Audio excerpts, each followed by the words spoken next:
کہ اگر ایسا نہ کیا تو ہم شہزادے کو عثمانیوں کے مقابلے کھڑا کر دیں گے اور یورپ کی تمام فوجیں اس کے ساتھ ہوں گی۔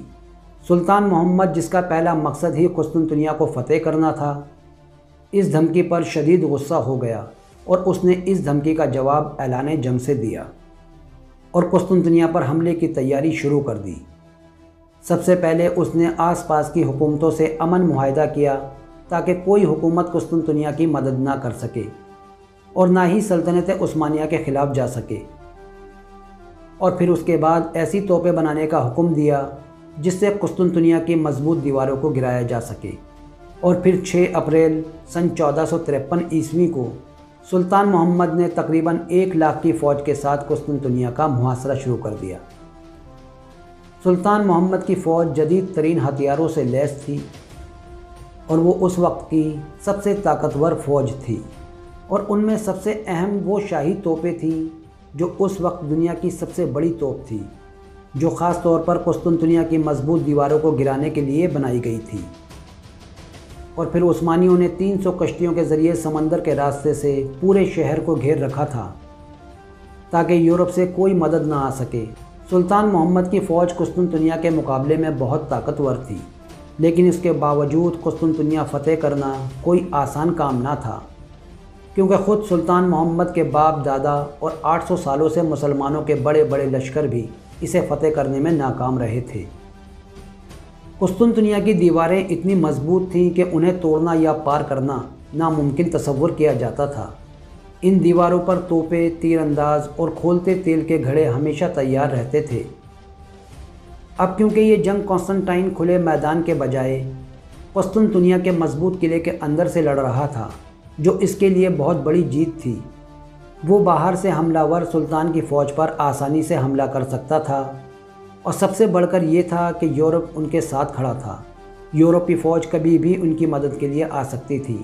ان سب باتوں کو دھیان میں رکھتے ہوئے سلطان محمد نے حملے کا حکم دیا، اور 12 اپریل کی رات شاہی توپ کے حملے سے قسطنطنیہ کی دیواریں تھرا اٹھیں۔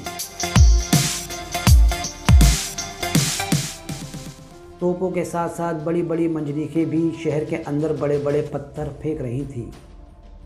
قسطنطنیہ پر روز تقریباً 120 گولے داغے جا رہے تھے، جس کا وزن 600 کلو گرام تک تھا۔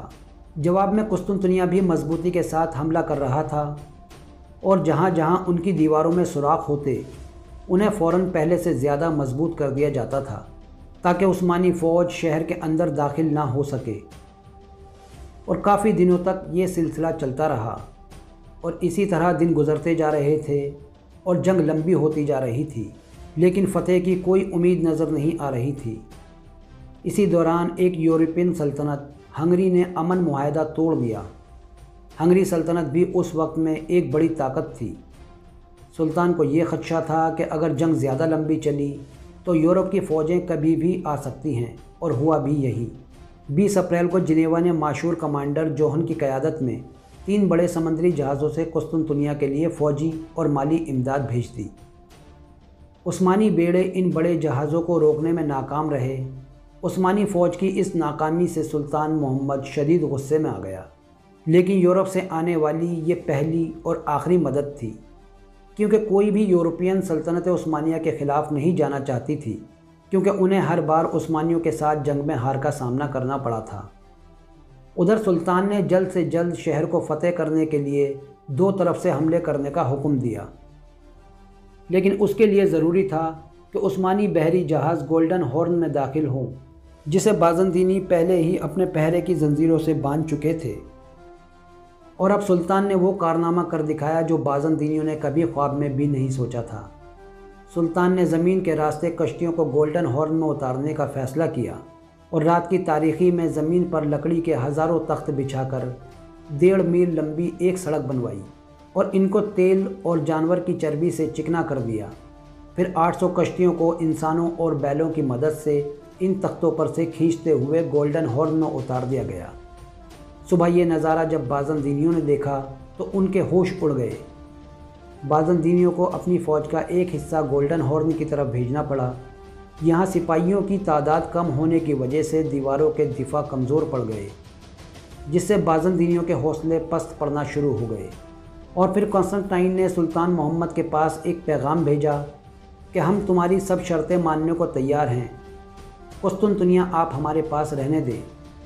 لیکن سلطان نے جواب میں کہا، اگر تم اطاعت کرنے پر راضی ہو تو قسطنطنیہ ہمارے حوالے کر دو اور اس کے بدلے میں تمہیں یونان کا علاقہ دے دیا جائے گا۔ قسطنطین نے اس فیصلے کو نہ مانتے ہوئے جنگ کا ارادہ کیا اور پھر ایک خطرناک جنگ شروع ہو گئی جس میں سلطان کی فوج نے لگاتار 3 دن تک قسطنطنیہ پر حملہ کیا۔ اس زبردست حملے سے بازنطینی فوج بری طرح گھبرا گئی اور ان کا کمانڈر جان زخمی ہونے کی وجہ سے جنگ سے باہر ہو گیا۔